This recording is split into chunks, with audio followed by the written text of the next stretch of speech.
Ontem, uma verdadeira batalha foi travada lá na Câmara dos Deputados. A oposição saiu confiando no acordo com Hugo Mota. Diga-se de passagem que Hugo Mota, mais uma vez, traiu a confiança da oposição. Não é a primeira vez. Então, por que a oposição fechou esse acordo com o Mota? Ou por que a oposição continua criando acordos com o Mota se ele não cumpre? Pois é. Depois do encerramento da obstrução de ontem, somente um assunto que seria colocado em votação segundo o acordo, agora o Mota só vai debater. Ora, será que isso está certo? Assume compromissos na política e não cumpre? Agora, outro ponto chamou a atenção. Dá uma olhada. Os senadores assinaram. 41 senadores foram a favor do pedido de impeachment do ministro do Supremo Tribunal Federal. O quórum necessário para instaurar o pedido de impeachment. E a gente vai explicar para vocês qual é a estratégia da oposição para tentar fazer esse impeachment andar.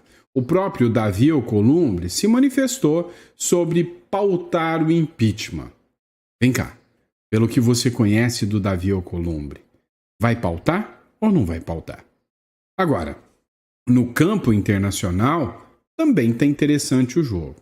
Não só o Donald Trump, como uma série de figuras, inclusive a embaixada também brasileira, fizeram duras críticas ao ministro do Supremo Alexandre de Moraes. Agora, as críticas também começam a se voltar contra o Lula. O assessor direto do Donald Trump chamou o Lula de Biden dos trópicos. Tem uma estratégia por detrás de tudo isso e a gente vai falar sobre essa estratégia. Outro ponto interessante que precisamos debater é que foi oferecido um acordo ao Marcos Duval para que o Marcos Duval, senador da República, tivesse de volta a possibilidade de ter seu salário, tirar a tornozeleira. Vem cá, para mim, o Marcos Duval, das duas, uma. Ou ele é doido ou ele é muito macho. Não, acho que ele é um doido muito macho. Porque foi para os Estados Unidos, mesmo sendo alvo do Alexandre de Moraes, voltou, eu não voltaria, e ainda fizeram uma proposta de acordo com o ministro Alexandre de Moraes e ele disse não, falou não na cara do ministro Alexandre de Moraes. Por outro lado, temos que falar das deu até trava-língua, das peripécias aqui do senhor Luiz Inácio Lula da Silva, que está querendo enfrentar, bater de frente com Donald Trump e disse, que não vai encarar o Donald Trump. A Gazeta do Povo disse que o Lula vai ter que optar em fazer concessões para o Trump ou seguir o caminho isolado. Ninguém vai entrar para defender o Lula. Pois é, mas o Lula disse que se dane a população brasileira, não vai se humilhar para o Trump não, e vai chamar nada mais, nada menos do que os inimigos do Donald Trump, a turma do BRICS. Até o Jornal Nacional desceu a lenha no Lula ontem, para você ver o tamanho do buraco que nós estamos enfiados. E aí, o Trump ontem já deixou bem claro que o Brasil vai sentir o grosso de novo com mais sobretaxa. E aí, o Lula, humilde, uma pessoa muito humilde, disse que o Trump está perdendo o direito de conversar com a alma mais honesta desse mundo, ou melhor, com o presidente mais democrático desse mundo. Só vai sair besteira disso, pode ter certeza. Mas vamos falar sobre tudo isso que está acontecendo. Seja muito bem-vindo ao nosso editorial. É um prazer estar aqui com vocês. Se você não é inscrito no canal ainda, cogita se inscrever no canal. É sempre uma honra, um prazer e um orgulho poder estar aqui com você, produzindo conteúdo, entendendo realmente o que acontece na política brasileira. Combinado? Então vamos para cima e vamos de informação. Vem comigo. É o seguinte, se você não assistiu o nosso editorial do almoço, eu recomendo que você assista. O que aconteceu foi o seguinte, ontem quase teve quebra-pau, quase teve quebra-quebra dentro da Câmara dos Deputados, ontem o bicho pegou. A oposição me deu até orgulho ontem. Assumiram o plenário, sentaram lá e falaram, não vai ter nada enquanto você não pautar a anistia e pautar o fim do foro privilegiado. Vamos entender uma coisa. Pautar a anistia é o mínimo que um presidente da casa poderia fazer. Afinal, é pautar, não é dar anistia. Pautou. Se a maioria dos congressistas da Câmara e do Senado aprovar, está aprovado. É a vontade do povo através de seus representantes eleitos. Mas quem disse que essa turma gosta de democracia? Conversa. Olha só, o Hugo Mota fechou um acordo, assim como tinha fechado lá atrás com a oposição, prometendo a anistia, e a oposição votou nele, ele virou presidente da Câmara. Pois é, depois de ter fechado mais um acordo, o Hugo Mota disse que não é bem assim. Ele não vai pautar anistia. Conexão política. Após a oposição alegar promessa de anistia e fim do foro privilegiado, o Mota disse que nunca teve esse acordo, não. Ficou do lado do PT. Disse, não, nunca fizemos acordo de anistia. Das duas, gosto muito, de muitos deputados da oposição, mas ou a oposição está achando que nós somos otários e estão mentindo pra gente porque não costuraram nada, ou literalmente quem foram os otários foram eles. Porque acreditar de novo no Hugo Mota, depois de ter assumido a responsabilidade de votar no Hugo Mota pela anistia, o Hugo Mota deu uma banana para eles. Agora, desobstruíram porque o Hugo Mota prometeu de novo a anistia e deu outra banana para eles. Aí é por isso que eu chamo isso aqui de República das Bananas. O presidente da Câmara dos Deputados, o Hugo Mota, negou a interlocutores e aliados ter firmado qualquer acordo com a oposição para pautar o projeto de lei que anistia os envolvidos no 8 de janeiro. A declaração, segundo informações do portal Metrópolis, foi feita após o embate que fez os parlamentares de partidos alinhados ao ex-presidente Bolsonaro ocuparem a mesa diretora do plenário. Ontem, o Hugo Mota mostrou total desrespeito à oposição. E um país que não respeita a oposição, entre nós, democrática, que não é. Ontem, os deputados de oposição, ou seja, os aliados do Bolsonaro, pararam tudo e falaram, a gente vai cruzar o braço, vamos assumir a mesa, ninguém vota, ninguém deixa nada andar aqui. Estamos em protesto. O Hugo Mota, no melhor estilo Brasil, mandou a Polícia Legislativa ir lá, ameaçou suspender a maioria dos deputados. E os deputados recuaram e disseram que foi feito um acordo. Dá para perceber que não teve acordo, foi nada. Eles só recuaram mesmo. Após o encerramento da obstrução, o Mota deve ainda debater o fim do foro privilegiado com os líderes. Ou seja, a promessa é de que na semana que vem estava em votação o fim do foro privilegiado, estava em votação também a anistia. Não é nada disso. Motim na Câmara dos Deputados. Após o fim da obstrução da Câmara, o presidente da Casa, Hugo Mota, deve debater em nova reunião com os líderes na semana que vem a PEC que dá fim ao foro privilegiado. Ainda vai debater. Você acredita que isso aqui vai acabar em pizza? Com certeza. Então, não vai ter resultado nenhum. Agora, se tem um assunto que gerou polêmica, foi o tal do impeachment do ministro do Supremo, Alexandre de Moraes. Matéria do Poder 360 aqui para vocês. Chegam a 41 senadores a favor do impeachment de Alexandre de Moraes. Resumindo, a maioria dos senadores querem fora Alexandre de Moraes. 41 é a maioria.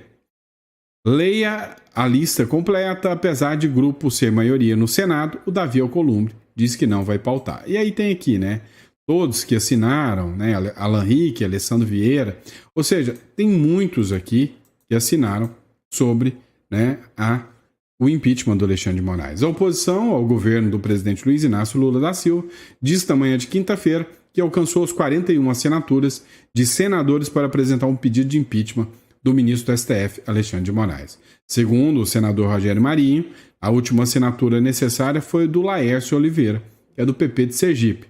No site votosenador.com e segundo a apuração do Poder 360, o número necessário foi atingido. Posso tomar mais porrada de vocês? Posso tomar umas pancadas agora com o que eu vou falar? Cara, sabe o que é complicado da direita? O que é complicado da oposição? É que assim, precisa mostrar trabalho, precisa fazer isso e precisa pôr pressão. Então, para poder pôr pressão nos deputados, o que acontece? Eles vão lá, e senadores também, eles vão lá, anunciam quem já assinou para pressionar quem ainda não assinou. O problema é que, ao mostrar quem já assinou, entrega a lista de bandeja para o STF e fala: olha, você vai assinar contra mim? Sabe aquele processo lá de trás? Você lembra daquilo? Pois é, vamos conversar? Ou seja, entrega o ouro para o bandido também. Literalmente, o Brasil não é para amadores, porque se correr o bicho pega, se ficar o bicho come. Agora, o pior de tudo é que maioria para quê? Voto para quê? Povo para quê? Democracia para quê? Isso já não tem serventia nenhuma aqui na República das Bananas, mas não. Porque a maioria dos senadores quer o impeachment agora. E aí, um único que assumiu o compromisso com o povo e com os senadores diz que não. Afinal, para que democracia? Só elege os reis eleitos aí, deixa eles dominarem tudo. O Alcolumbre diz que não vai pautar o impeachment do Alexandre de Moraes. O presidente do Senado, Davi Alcolumbre, disse ontem, na quarta-feira, que não vai pautar o pedido de impeachment dos ministros do STF, muito menos do Alexandre de Moraes. A declaração foi feita após uma reunião com as lideranças partidárias em meio à obstrução promovida pela oposição. O Alcolumbre disse que a decisão sobre avançar com o processo contra o ministro da Corte cabe exclusivamente à presidência do Senado e que ele não aceitará pressões externas para isso. Pressão dos senadores? É sério que numa democracia isso é justo? Peraí, a prerrogativa é só minha, eu não vou aceitar a pressão disso. Pressão de quem? Dos senadores, que você deve representar. Afinal, isso é uma democracia ou não? Então, resumindo, né? A oposição pediu para todo mundo apoiar Hugo Mota e Davi Alcolumbre. Hoje, são os próprios que traem a oposição. Mas vamos lá. A pressão externa também acontece. E aí não é só sobre o Alexandre de Moraes. Parou para pensar que o governo norte-americano está dando extrema atenção ao governo brasileiro, ao Lula e ao Moraes? Já parou para pensar que nós estamos falando da maior nação da Terra? E aí, essa maior economia da Terra está perdendo tempo e mais tempo para ficar mandando recados aqui para o Brasil. Será que está só nos recados? Acho que não. Dá uma olhada nessa publicação do Paulo Figueiredo. O assessor de Donald Trump chama o Lula de Biden dos trópicos, fecha aspas, e ataca a capacidade mental do presidente brasileiro. Pois é, o assessor do Trump, chamou o Lula de Biden dos trópicos e disse que o cérebro do Lula é uma banana amassada. O Jason Miller, que é o assessor sênior do Trump, atacou a capacidade mental de Lula após o presidente brasileiro dizer que não se humilhará em negociações tarifárias com os Estados Unidos. Abre aspas. Lula é o Biden dos trópicos, seu cérebro é uma banana amassada nesse ponto, publicou Miller no X, respondendo à reportagem exclusiva da própria Reuters. Então a Reuters fez a publicação e aí o Jason Miller foi lá e desceu suas críticas ali sobre o Lula, falando que o Lula é um cérebro de banana amassada. Parou por aí não. Vamos entender o que está acontecendo nessa batalha entre Lula, Donald Trump e o porquê o Jason Miller falou isso. Olha só essa matéria da Gazeta do Povo. O Brasil está ficando isolado. Ninguém, nenhum país até agora saiu em defesa ávida do Brasil dizendo: salvem o Brasil contra o malvadão Estados Unidos. Quem não gosta dos Estados Unidos se calou. E aí, ontem até teve uma matéria mentirosa dizendo: a China sai em defesa do Brasil. Mentira, é mentirosa. O que aconteceu foi numa conversa do chanceler do Brasil, Mauro Vieira, com um chanceler da China, e ele falou: o Trump tá vacilando, tá extrapolando. E aí, a militância coordenada, que recebe muita grana pública, foi lá e disse: a China tá a favor do Brasil. Mentira, o Brasil tá isolado, até a China tá negociando com o Trump. Matéria da Gazeta do Povo aqui. Lula terá que optar entre fazer concessões a Trump ou seguir um caminho de isolamento. Literalmente, o Brasil está isolado. Isolado. Ninguém está afim de defender o Brasil. Não vai aparecer Chapolin Colorado. O governo tem que fazer aquilo que ele tem que fazer. Por exemplo, nessa briga que a gente está fazendo agora, então ele mesmo já admite que é uma briga, com a taxação dos Estados Unidos, eu tenho um limite de briga com o governo americano. Eu não posso falar tudo o que eu acho que eu devo falar. Eu tenho que falar o que é possível falar. Ou seja, falou nada com nada, né? Falou 1 quilo, não aproveita 100 gramas. Mas a grande verdade é a seguinte, matéria do Globo.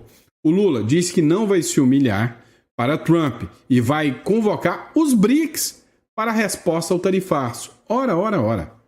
Se eu tô com um problema, né, por causa dos BRICS, e eu quero confrontar o Trump, e o único caminho é o diálogo, eu vou chamar os inimigos para tentar convencê-lo, aí tem que ser muito complicado. Inclusive, até a Índia já está entrando na mira do Trump. A Globo fez uma matéria dizendo, o Lula disse que não vai se humilhar. Jornal Nacional para vocês.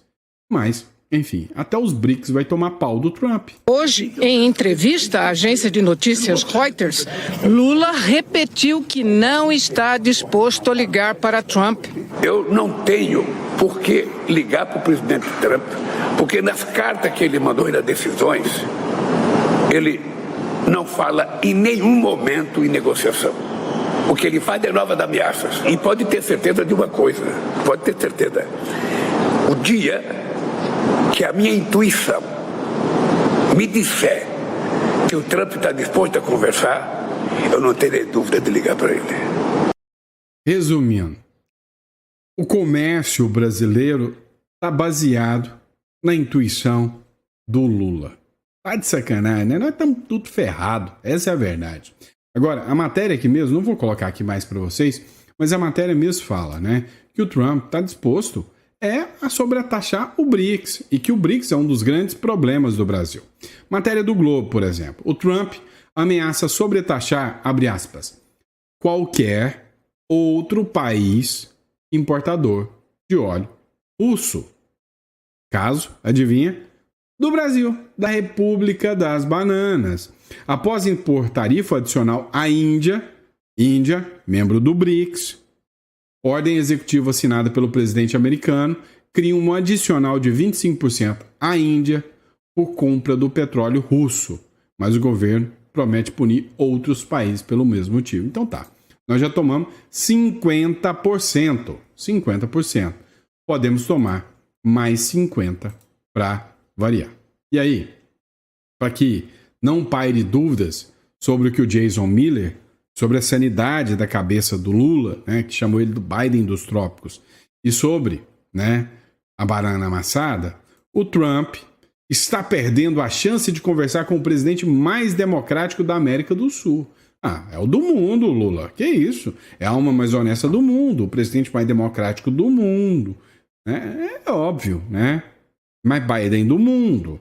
É bem assim. A entrevista que aconteceu ontem à noite, na quarta-feira, o Lula se dirigiu ao presidente americano Donald Trump e disse que ele está jogando afora a chance de conversar com ele, que é o homem mais democrático do mundo. Basta o Lula entender e conhecer. O Lula pediu para o Trump ler sobre a biografia dele, para ele entender que o Lula é o homem mais honesto, a alma mais honesta, e também, óbvio, o presidente mais democrático. Ele disse da América do Sul porque ele é modesto, mas ele queria dizer mesmo é do mundo inteirinho, né? A gente conhece a peça rara. E aí até a matéria da Veja trouxe umas críticas aqui ao Lula. Lula planeja reunião com países do BRICS para dar uma resposta conjunta ao tarifaço do Trump. Você acha mesmo? Vem cá. Você lembra da última reunião dos BRICS, o que aconteceu? Passou vergonha. Na última reunião dos BRICS, o Vladimir Putin disse que se vira aí, Lula, não vou ir não. O Xi Jinping, presidente da China, falou também não vou não.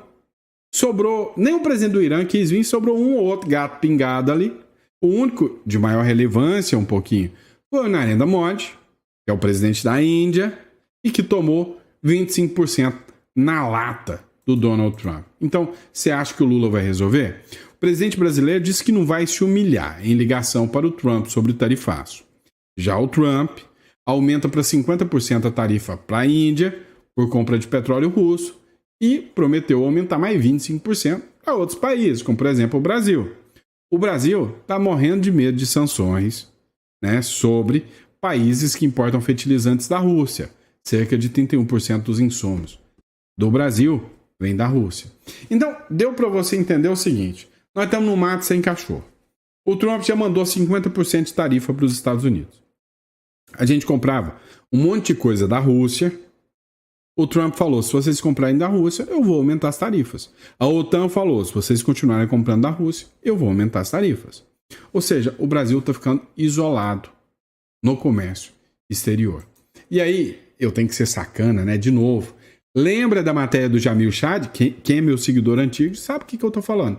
Lembra da matéria do Jamil Chad?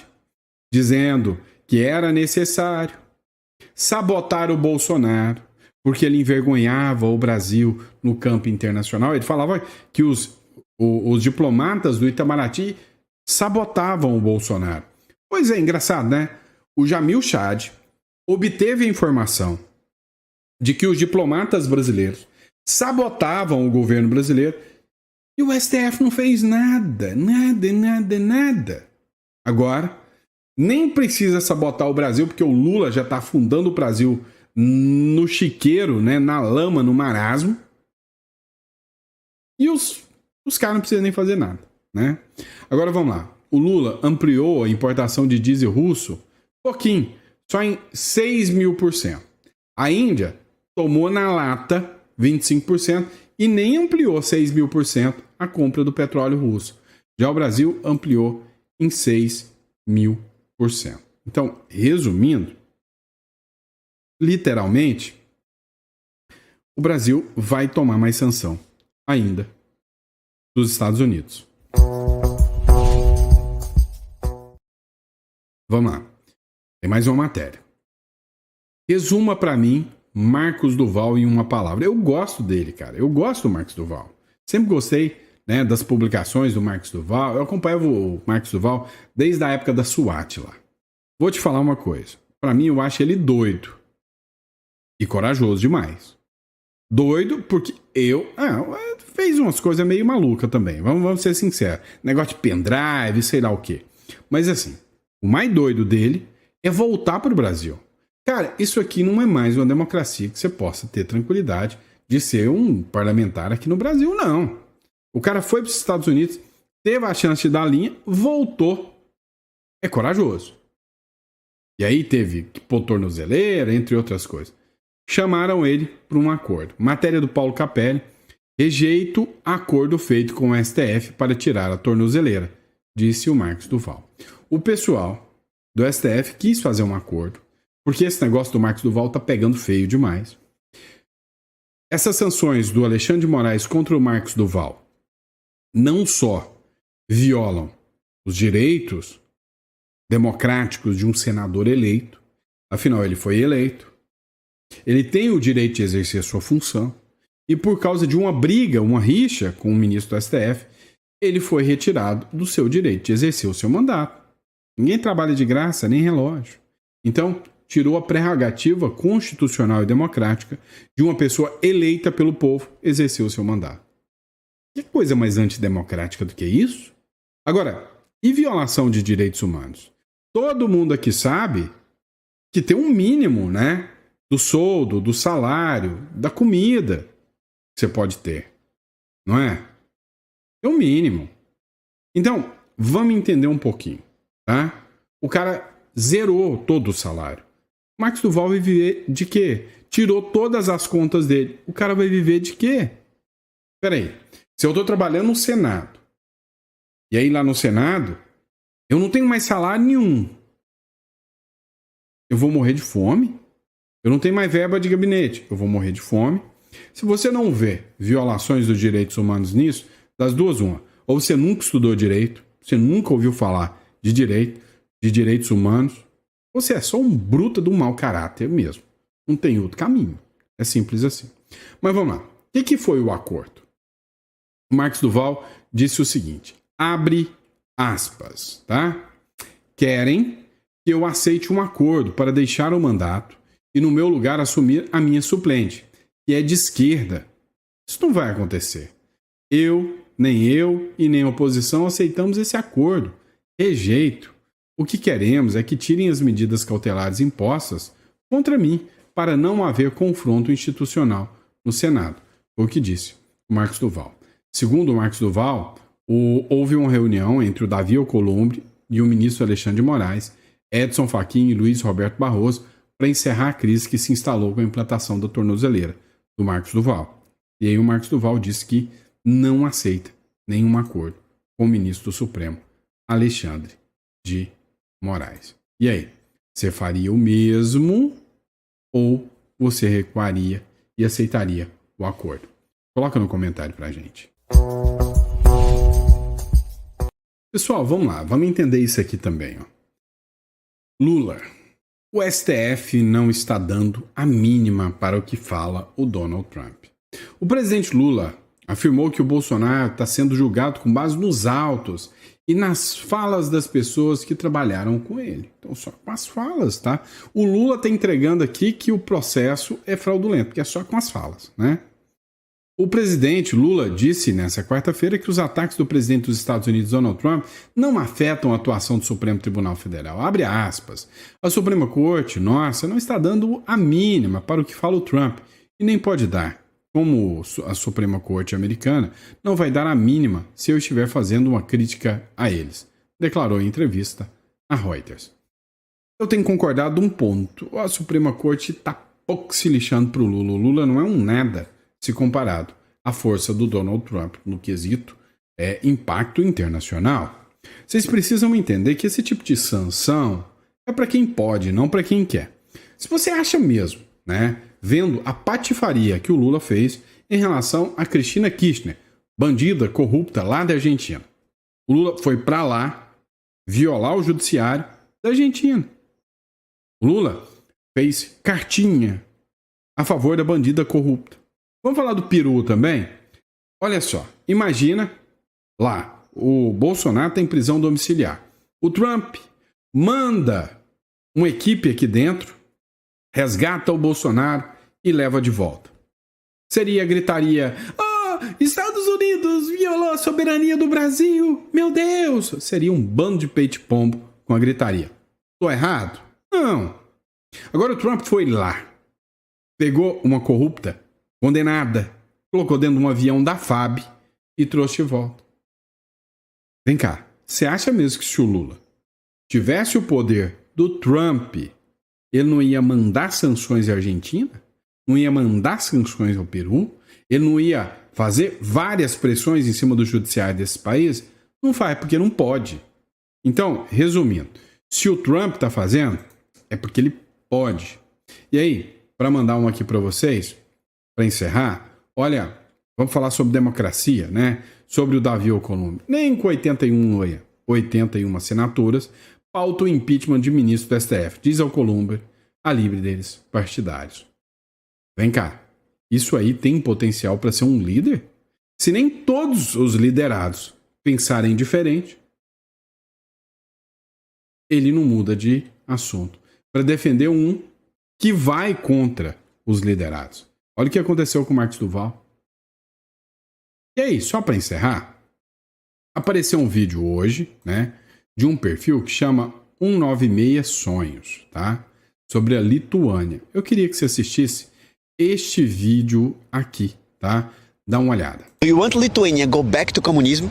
Of course no. É por isso que o comunismo é oficialmente Ele só perguntou, você quer que a Lituânia volte para o comunismo? Ela disse, claro que não.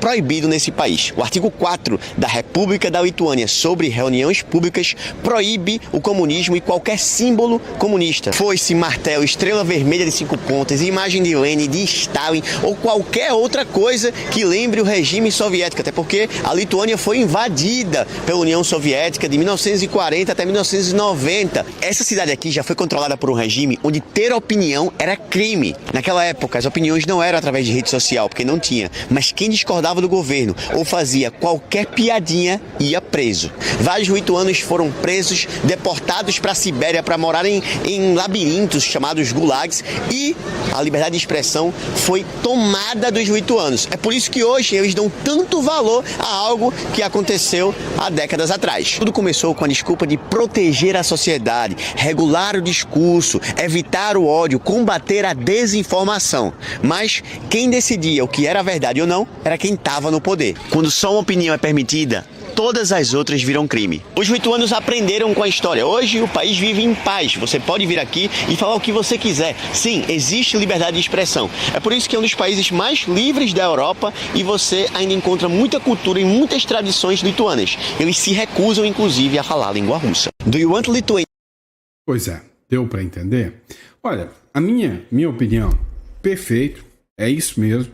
Para mim, nazismo, fascismo, comunismo, tudo deve ser proibido. Tudo são faces da mesma moeda do autoritarismo, tá? Então, perfeito, 100%. O que dói é a gente ver um vídeo como esse, um vídeo que desenha o quanto o comunismo é um câncer para qualquer sociedade onde ele se instala. E aí, você vê um monte de petistazinho aí, imbecil, querendo, vamos implantar o comunismo. É isso, né? Infelizmente, imagina o que um lituano diz quando ouve isso, né? Obrigado, pessoal. Obrigado pela confiança, pela credibilidade. É sempre um prazer e uma honra estar aqui com vocês. Para encerrar, olha só. Tenho que fazer o meu jabá, né? Vocês sabem que eu atuo com holdings e offshore. Sempre falei isso para vocês, mas nunca deixei o link do escritório. Então, agora eu estou deixando o link do escritório. E muita gente nem sabe o que é uma holding, uma offshore. Não sabe o que é uma estruturação societária, né? Deixa eu explicar para vocês. Vários benefícios advêm da holding. Vou te dar um exemplo. Você já passou por um inventário? O inventário ele tem vários fatores negativos. Um dos fatores negativos do inventário é que você tem um custo muito alto. Então, por exemplo, vamos dizer que você tem um patrimônio aí de 10 milhões. Se você falecer hoje, amanhã, os seus filhos têm que ter no mínimo 800 mil reais em dinheiro para poder fazer o inventário. Se não tem, ele vai ter que vender algum patrimônio. E o patrimônio fica tudo travado. Então, ele já vai perder muito dinheiro. Resumindo, se você faz uma holding, não é assim que funciona. Primeiro que o patrimônio não trava. CNPJ não morre. Vai ter administradores. E os administradores podem vender o patrimônio e não vai vender um bem enrolado. Vai vender um bem normal. Você já começa não perdendo aí. Segundo, você pode ter benefícios dos quais você pode ir transferindo o patrimônio para os herdeiros de pouco a pouco. E detalhe, você se mantém como administrador de tudo. Então uma holding, ela te traz vários benefícios para você fugir, né, das peripécias do inventário. Outro detalhe.